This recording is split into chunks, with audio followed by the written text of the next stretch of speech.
Sagan degan taksini to'xtatib, shuni eshikni ochib, "Anaqa, meni maktabgacha olib borib qo'ying." "Yo'q, puling bormi uka? Va ipodromdan chiqib kelyapman." "Nima sotding?" "Suv sotdim." "Va malades, o'tir uka." Orqa o'rindiqqa o'tirib, eshikni yopib, taksi akamizdan skorsiga solib, yurib ketyapsizlar. Bola yelkasidan turdi, soat berishni boshladi. "Anaqa. Va anaqa yelkamdan turtma, balakat, o'rnidan qarab turmani, bako'da gapir, eshitaman, ha, gapir uka. Anaqa siz soat bersan maylimi? Gapir. Men eshitdim, gapir. Anaqa, agar adam tiye bo'lsa-da, oyim ham tiye bo'lsa, men kim bo'laman?" "Men qatta bilan uka, kim bo'ldigan suyat bo'lsang kerak uka."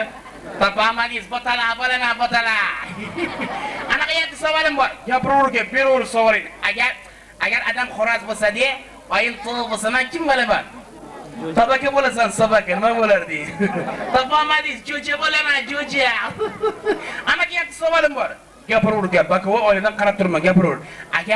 Agar adam buqa bo'lsa-da, oyim sigir bo'lsa, men kim bo'laman?" "Kim bo'larding? Qaysi yo'l bo'lasan uka?"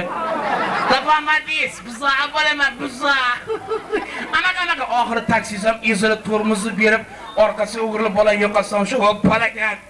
"Yezvording-ku, a? Otang alkash bo'lsa, onang shallaqi bo'lsa, sen kim bo'lasan?" Bola ham "Taksist bo'laman" dedi ekan.